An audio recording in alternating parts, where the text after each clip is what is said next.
for India market, honestly, early this year, we are targeting 2.1 million.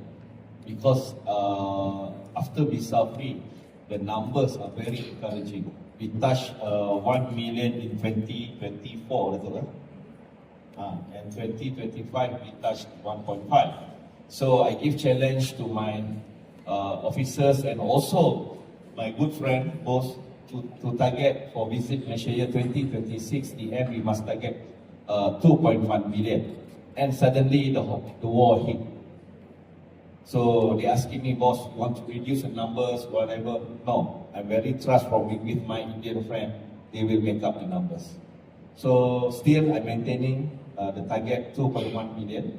And honestly, for India market, we already talked several meetings. We want to have more new product for India market, more new experience for the India market, for them to explore more in Malaysia. Like Ms. Ayanti mentioned, it's not only Kuala Lumpur, Langkawi and Penang. We want to explore more the east coast of Peninsular Malaysia, the Borneo side, Sabah and Sarawak, which has a lot to offer to all the Indians market. I hope the answer really is. Thank you, sir. My next question is, what specific step is Tourism Malaysia taking to attract more Indian visitors beyond Kuala Lumpur and Langkawi? Okay, that's why, especially for example, this time around, for Mumbai office alone, they are targeting do Chalo Malaysia program. So inside this Chalo Malaysia program, Let's Go Malaysia, they have many other products, not only Kuala Lumpur and Langkawi, not only Kuala Lumpur Genting. They have a lot of, like I mentioned earlier, East Coast product, Sabah and Sarawak. That's how we promote Malaysia, then so that we can introduce more new product to the India market. Maybe two of my friends will answer more detail. Hold on. I think just to add on to the Director General's answer, there is a lot more to Malaysia that hasn't been explored, I think, by the Indian market in general. Some of you may have heard of our East Coast states. We have some beautiful islands on that side.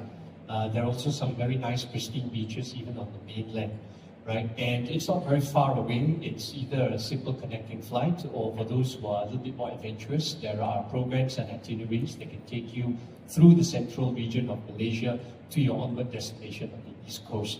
But if it's sun, sea, sand, a bit of peace, and really being able to connect with the local culture, the East Coast is perfect, right? Then of course you also have the east side of Malaysia, so you've got Sabah and Sarawak. Those two states offer a plethora of new activities, and I understand that a lot of the younger Indians are also very active, as much of the younger generation is globally. So it offers a lot in terms of back to nature experiences, a little bit of adventure tourism, and there are even, for those who are a bit braver, some extreme sports activities that are also available. Diving is it's a diver's dream in Sabah, especially on the east side of Sabah, closer towards the Philippines. We've got fantastic places like Sipadan, which is a World Heritage recognized site, UNESCO site. And even down for Sarawak, they have a lot of those natural attractions as well. And the cities themselves, after many years, is beginning to evolve, right? And you get a very nice blend in any of these cities that you go to of the modern and the traditional cultures, So for Indian tourists especially, you do not really have to worry about your comforts, your basic needs and comforts. They are available throughout Malaysia. Again, connectivity is very good, and we do believe that there are a lot of other attractions, activities that will also appeal to the Indian market.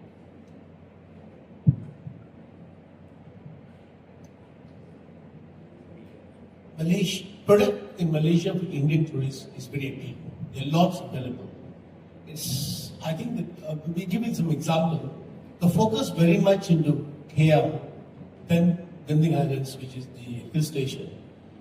Then they have to take another flight to go to Penang or Langkawi. After Langkawi had a direct flight from Bangalore, the numbers increased much further.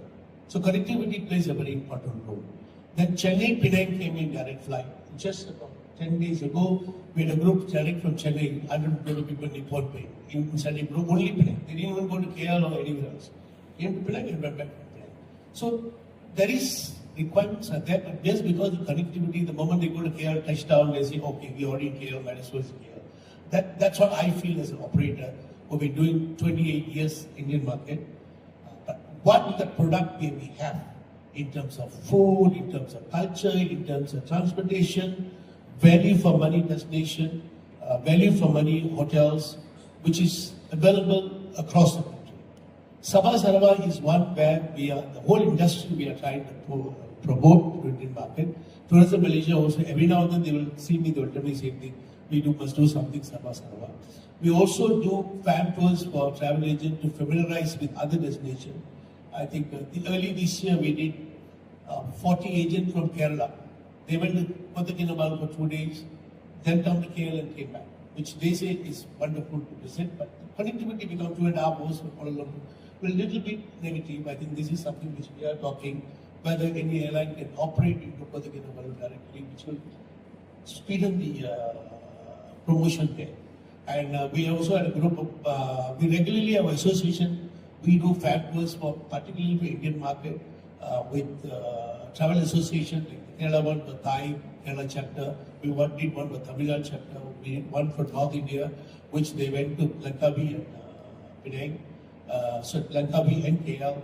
And there's one we did just about a month ago with Selangor Tourism, which is Selangor state is where Kuala Lumpur, surrounding state is Selangor, where the airport is in Selangor. So together with Tourism Malaysia, the state tourism body and the travel association, we normally create this kind of fan tours in order for them to get more opportunity to promote other parts of Malaysia. But at the moment, still, yes, I agree, 70% is only in KL side. Slowly is going, but I'm very confident, surely. Good afternoon, everyone. This is Kohelika from T3 Magazine. Malaysia is not any new destination for Indian travelers and of course the globe. So I wanted to ask, since your H1 international arrival numbers have been quite promising and you are, spearheading the international tourism arrivals in terms of the Southeast Asian region. And recently, ASEAN and China bilateral conversations has also happened in Malaysia. So how do you see, the growth numbers picking up for the next term? And also, what sort of specific India and Malaysia bilateral ties are looking towards, the upcoming year, and any specific strategies, because you have signed an MOU with China as well in terms of, having more two-way connections. So what's there for India? And of course, for the growth numbers, what factors do you credit to? What are you doing right in comparison to the other destinations in the Southeast Asia region that the arrival numbers are quite promising? Thank you so much.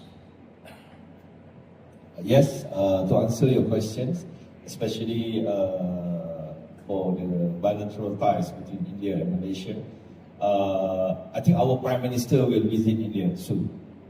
So a lot of MOU will be signed, and one of it is tourism. One of it is tourism. And number two, they will visit. They will visit 3 cities. Our Prime Minister will visit 3 cities, and I'm very sure between India and Malaysia, there will a lot of MOU and also a lot of collaboration they will do. And besides that, also Tourism Malaysia itself, in order to make it the connectivity to connect India and Malaysia. So we already talked a lot with the Indigo Air, for example, to have more connectivity other destination than the main one. For example, maybe from other city in India coming to different city in Penang or Langkawi, or maybe Kota Kinabalu, like what Dr. already mentioned, because the demand is there, but now there are no connectivity. Okay, what will make tourism in Malaysia for Indian market, especially to do? That's why I always urge our tourism operators to have a new product, to have a new experience, like I mentioned earlier, to be introduced to the Indian market. Because for example, like niche, women tourism, you know. Sometimes I saw a group of only women young Indian woman traveler. They come with the group, all women. See, the guide tell me, boss, this is women tourism. You see, they have their own itinerary, different type of product they want to see. Sometimes they go to high end, sometimes they want to enjoy the street food.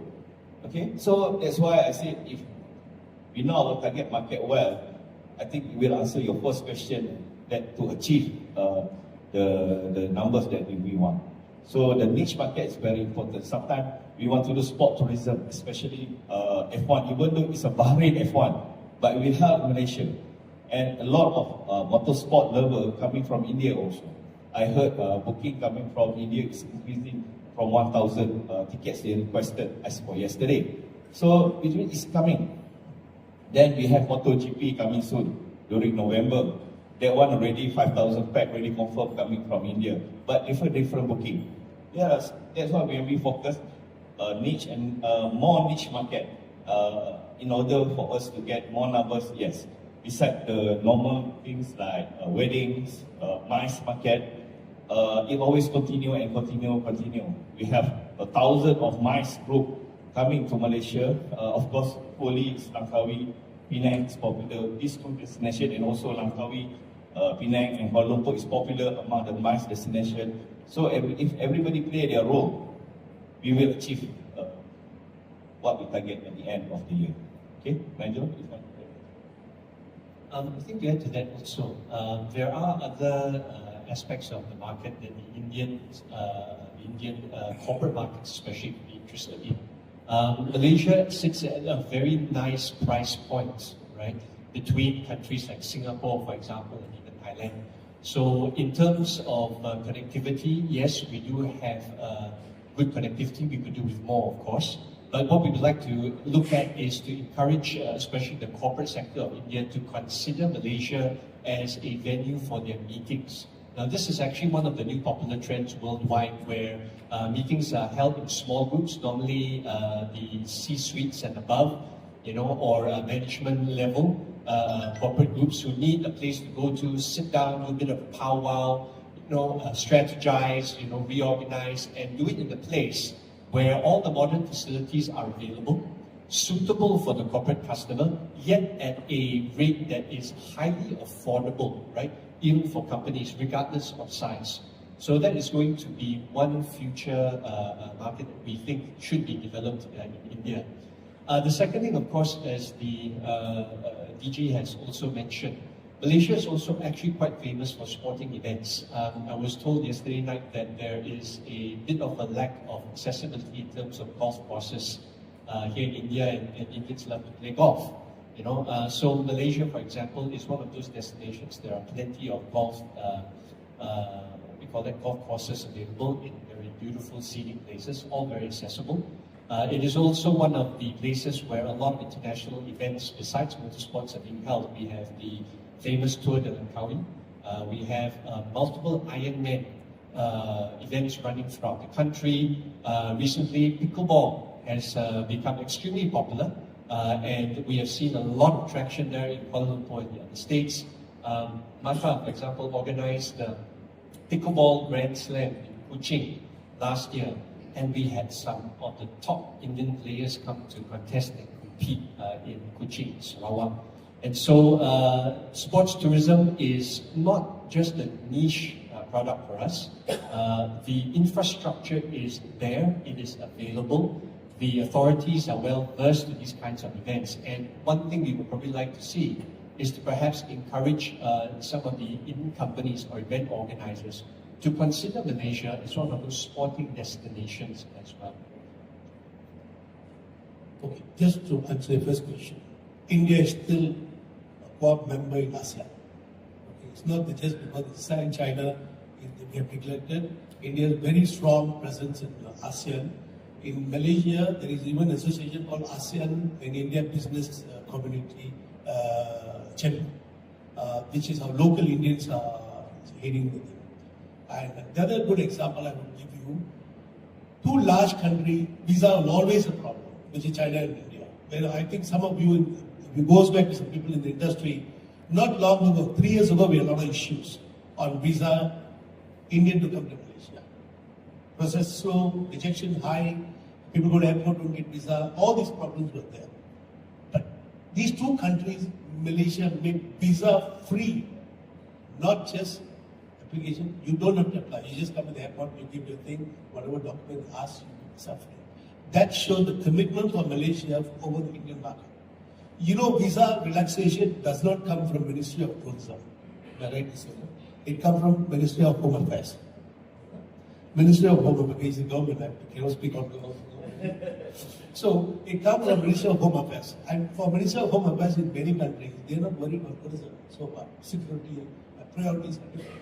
But in Malaysia, this Home Affairs gave visa free to these two large countries for the last 2 years. And which expected to extend next year as well. We have made request to the Ministry of Tourism through him of this. We are trying to get this approved for next 1 or 2 years again. Thank you very much. Good afternoon, sir. Can you throw some color on the holiday packages starting from 11,000? Are these corporate or individual packages?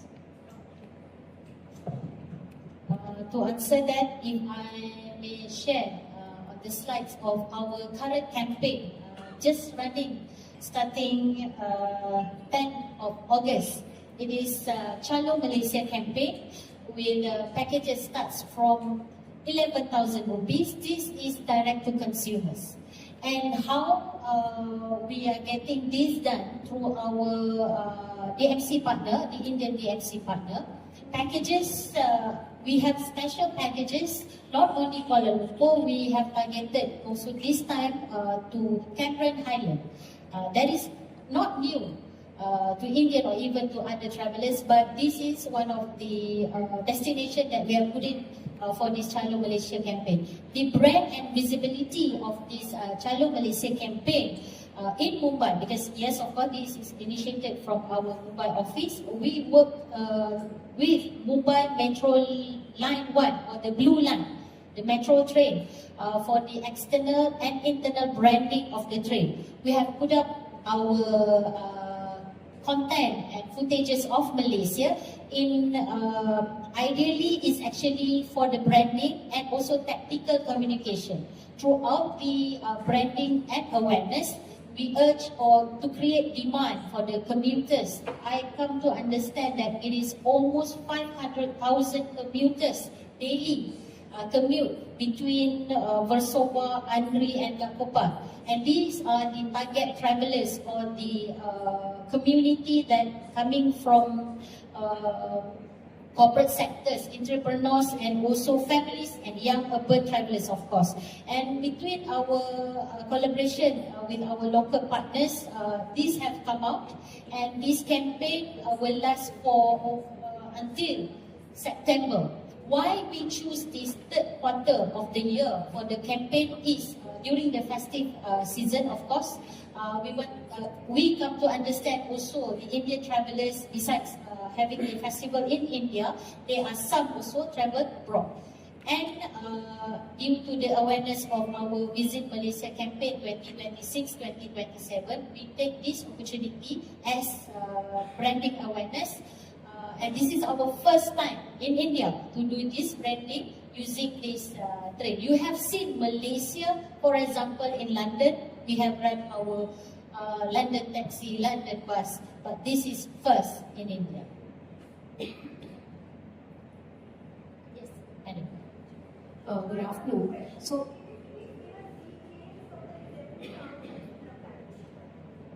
Yes, madam.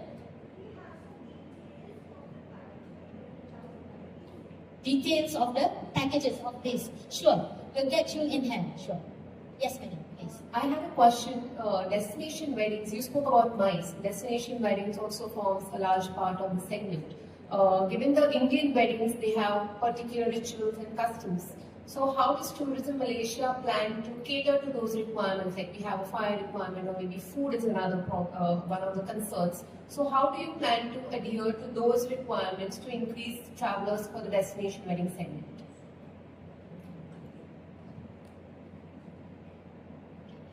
in terms of offerings for the Malaysia as a preferred wedding destination, I have to say as a preferred. We may be not the main wedding destination as a preferred comparing to our neighboring country, like I have to say here, Vietnam and Thailand. But in terms of facilities, I just spoke to you last night about this wedding destination, where the facilities that Malaysia have in terms of infrastructure for the wedding requirements, I come to understand also there's a lot of details for wedding requirement, especially for India.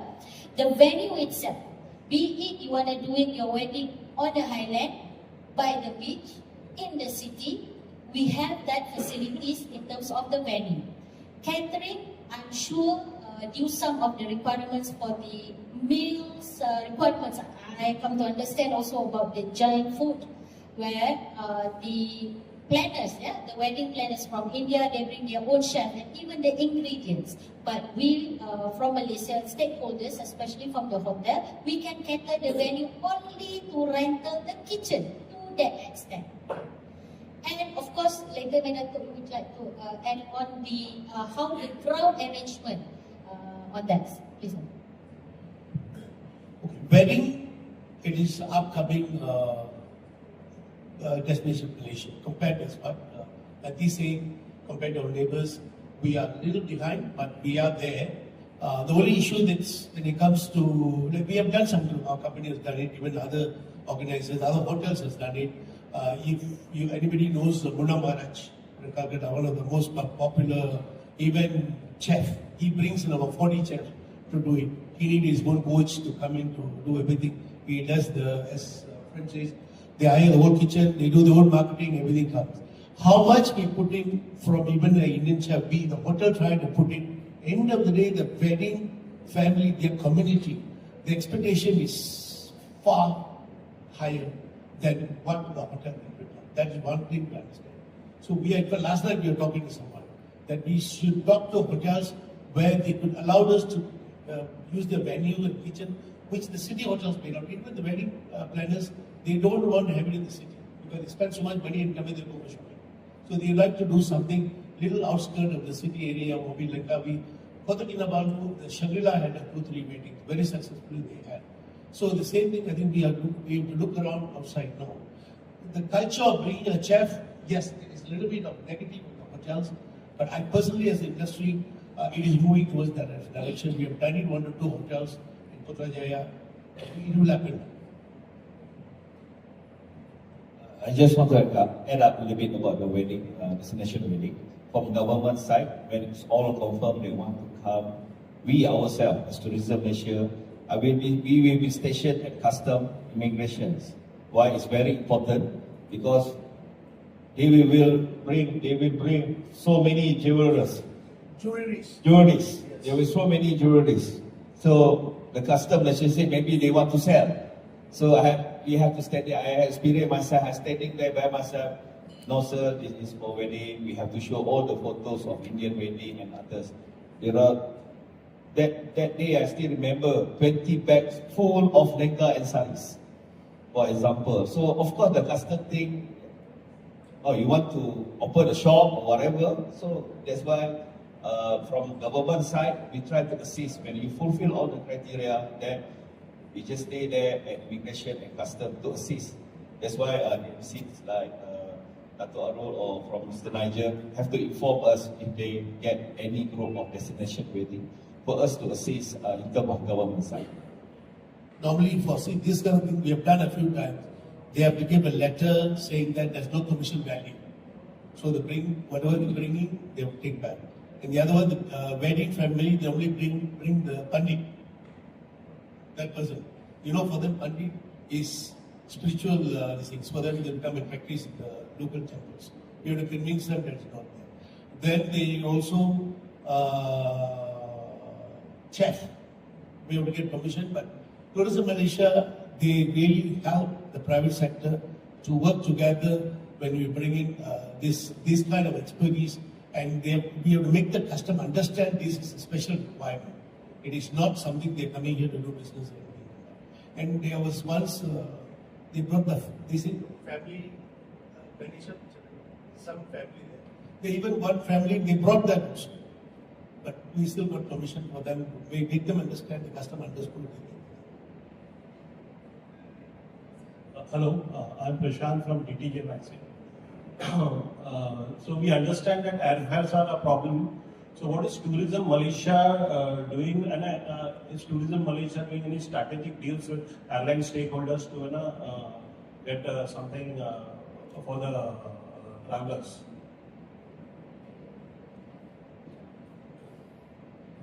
I think we all know airlines is commercially they operate. Tourism Malaysia will support most of the airlines. Like for example, Batik Air is joint venture. They support the airlines in this sort of promotion.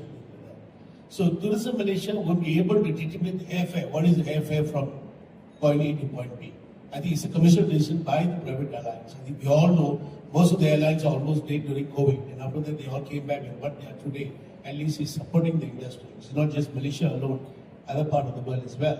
So Tourism Malaysia, in any promotion, for example, we are here today as a delegation, 40 delegates. Batik has given a special fare for us to come here to promote this event. So same thing, whenever I mentioned earlier, we brought agent to bring fan tours. Malaysian Airlines, Batik, everybody has given special rate for these people to come and get the fan tours and come and promote the things there. And I think it's a commercial decision between the agents here and the airlines which are operating, both Indian carriers as well as the Malaysian carriers. But I don't see this major problem, but there's a slight price increase because of the current geo-global problems. Yeah, just to add on to that, I think Dr. Arul has already mentioned some of the challenges the airlines are going through. But in terms of strategic partnerships, on the commercial side, even associations like MATA and I believe also MITA and other associations, we have different relationships with the different airlines itself. So for us, it's going to be more an issue of how can we partner together with these airlines to open up new markets and routes. Now, once that happens, we do foresee that the current issue aside with the fuel prices, airfares will start to normalize, right, when more and more routes become available. So I think one of the things that we're doing together with Tourism Malaysia is trying to open up these routes, encourage more people to travel, and thereby encourage airlines to keep those routes more sustainable. But just to add, another thing is sometimes during some of the events that we hold here in India as well as in Malaysia, airlines do actively participate when they see a lot of consumer engagement. So for example, in Malaysia, we have very good airfares during some of our MATA fairs. For example, they're huge consumer fairs. And during those fairs and many others, airlines tend to have fantastic rates that are available, not just to the Malaysian market, but also online as well in many cases. And so if travelers are booking for a particular season at a particular point in time, they can also expect to see very, very reasonable rates for travel between those countries. And sir, before I joined this media conference, I have meeting with online meeting with ministers, budget officers and others. We are requesting more budget to support the airlines, especially the new route, the new destinations. Even though they increase from 737-800 to Boeing 747, something like that, to make sure to sustain the flight. That from government. The grant not to support, like Dr. Arul said, not to support for the commercial element. It's more toward the promotion to sustain and to develop the connectivity between both. Then the government must come. And we also helping together with Malaysia Airport Berhad to give some incentive, 6 month free rental, something like that. There are a lot of incentive inside the Malaysia to encourage the foreign carrier or our national carrier, local carrier, to go to search for the new destination which has potential to come to Malaysia. If I may add on the smart partnership or the collaboration between Tourism Malaysia and the airline carrier. I give example, Tourism Malaysia has just recently signed MOU with Singapore Airlines. So why we use these foreign airline carrier to show that our support is not only concerning of Malaysia airline carrier, but we work closely with other airline carrier. For example, what's good, what's benefited to the Indian? Well, connectivity, as I said, as I mentioned earlier, is only coming from the 16 states direct into Malaysia. But some also goes direct to other country, for example, Singapore. That's why we ties with Singapore Airlines. Leveraging of people who have traveled in Singapore through our tour operators, we encourage our operators to sell 2 destinations or even 3 destinations. Like from the geographical where Malaysia is positioned, we are in between of Singapore and Thailand, Vietnam. So most of our agents here catering the packages of 3 destinations. And not only from Tourism Malaysia, we have this strategic partnership with Singapore Airlines. Our state tourism board themselves, for example, Sabah Tourism Board has just recently signed MOU with Scoot Airline. Why? Because from Singapore itself, they have direct flights to Kota Kinabalu. This will not only entice the Singaporean who live in Singapore, of course, to Kota Kinabalu, but also those who travel into Singapore can leverage of this from Scoot Airline into Malaysia from Singapore. From Scoot Airline itself, operating from Singapore, we have 7 destinations into Malaysia. So the Indians who travel, once they're done with their cruise, they can take Scoot Airline into Malaysia if they don't want to cross via land to Johor Bahru. Thank you. Good afternoon. My name is Savita. I'm with Global Newsmakers. We all agree that Malaysia has got a lot going for itself. You've got Cordelia Cruise, you've got the Formula One coming up, and there's so much more. I was wondering, do you have anything interesting coming up for the film and entertainment industry for shooting in Malaysia? Any packages and new destinations? Okay, if you are talking about shooting film, we have received a lot. We receive a lot of requests from your producers film to shoot in Malaysia, whether they want to shoot a full movie, half 1 or 2 episodes in drama series, or only a music video of the films. Yes, we do. Yes, we always do that. But they always choose destination based on their preference. Okay, most probably they love to go to this island, the beach, and others. There are some requests to shoot our rainforest. But all this we have incentive coming from FINAS, Malaysia Film Auto Agency, who gives some incentive to them. Gives some incentive like reimbursement. For example, if you fulfilling their criteria, then you will get some reimbursements. We support film destination promotions in terms of promoting that destination to be promoted. For example, this Dawn film from India, Dawn film, Shah Rukh Khan shooting and dancing at the beach, something like that. So this happened. I still remember Shah Rukh Khan went to Malacca just to not even do a shooting, but he just received an award there, and then Shah Rukh Khan post something on social media. Every Indian suddenly go to Malacca. So it's very important for us to have this kind of filming destination. Besides that, also there are 2 awards famous in India. Want to have an award in Malaysia. They plan to have an award in Malaysia. For example, like IFA, Z Sign TV Award, something like that. So they are planning to have, but we're still negotiating. Of course, I know it's very expensive to bring the tourism award out from your country and others, but we're still negotiating. But we really hope it can be materialized. Do you plan on hosting any shopping festivals? Shopping festival? Yeah. Yes, shopping is year-round, not year-round. At the end, we will have Malaysia year-end shopping sales, which is, I can say, a lot of packages coming from India to come from Malaysia for shopping, especially the branded goods and others. Of course, most of it focused in Kuala Lumpur and Johor Bahru. Why Johor Bahru? Because the Johor Premium Outlet give a great discount, especially on the branded item. So we plan. Actually, we already planned. We will launch and we will make sure when Ms. Haryanti will expose all the packages during Malaysia year-end sales.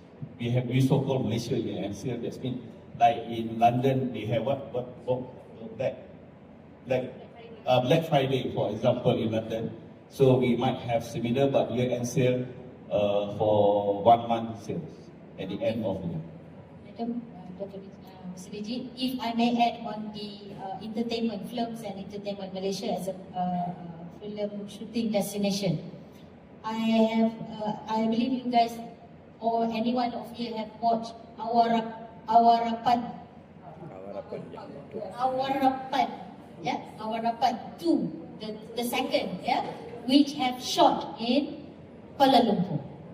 So behind it, there is Tourism Malaysia and our other authority agencies where we have facilitated the production company, of course, and giving incentive.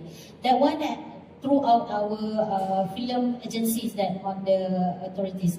And also on talking about the entertainment, in December, we have special packages on that too. So I have to touch base on that. We come to understand once the ticket sale launch, within 2 hours, almost sold out. But initiative, I have to congratulate the initiative from the Indian local DMCs. Once they know about concerts is happening back in Kuala Lumpur, they contacted us. Tourism Malaysia, is there anything that we can do to bring our fan to Malaysia? Then we contacted our partners back in Kuala Lumpur. They will prepare special on the ground. We cannot do not so much on the tickets because that is by the tickets organizer. But to facilitate during the Kuala Lumpur, once they're done with the concerts, arriving 1 day earlier, and then after the concerts, they can have other tours, not only Kuala Lumpur, they go to Malacca or even shopping to Genting. So just confirm news that BTS is performing at BTS? Yes. That's very interesting.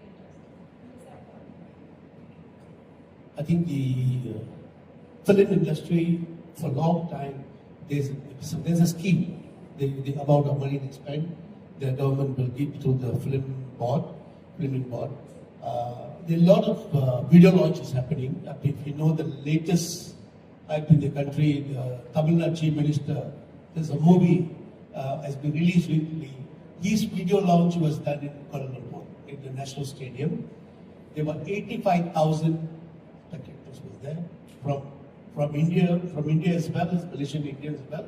It was happened there 27th of December. So I happened to be part of it. So it is not, we are not restricted, and that is the very fastest reach to the community, to the Indian nationals. When you do any movie, we allow any movie, any stage show is happening, means IFA, this is the second time they're coming there. August they have confirmed, October is coming. So there are a lot of other things happening in Malaysia. And a lot of movies are shot in pockets, small things.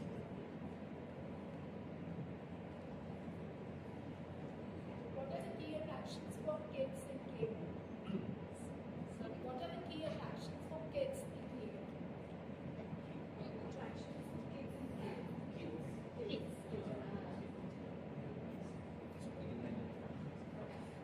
For kids, a lot really.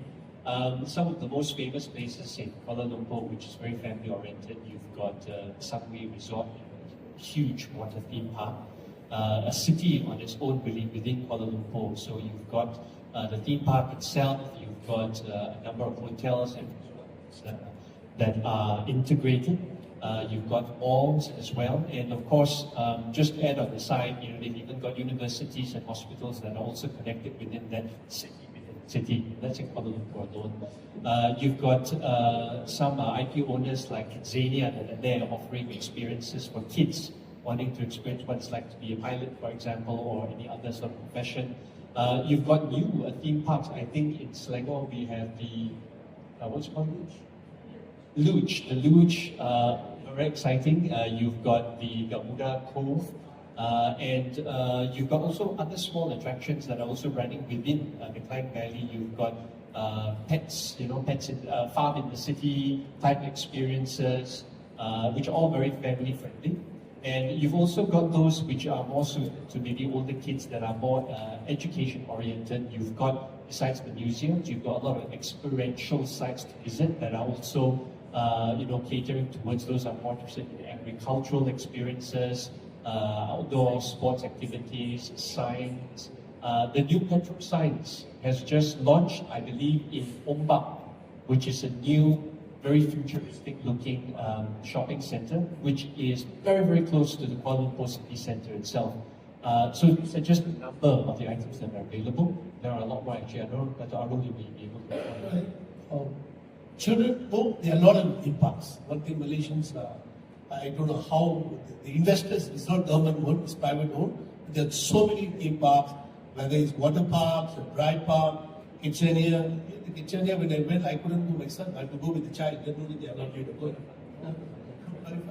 And then Legoland in Johor Bahru. It's the first in this part of the world, or part of the world. And it's still, you don't take the children, you don't enjoy it. Only adults go there. I went for some fan tour with some agents. I don't without the children to come here, what we are doing. So there's a lot of theme parks available. In the Klang Valley we call it airport, Kuala Lumpur, that designated applicant thing. I think there are about 6 or 7 good theme parks. It is integrated adults, child, and age people. So they're lovely. And then we go further down to the Ipoh, it's 200 kilometers up north. There is theme park. You go to Langkawi already having theme parks there. South, you go to Johor, there's very theme park. So you theme park, there's embedded many available. Ladies and gentlemen, unfortunately, we're a little short on time, so we're going to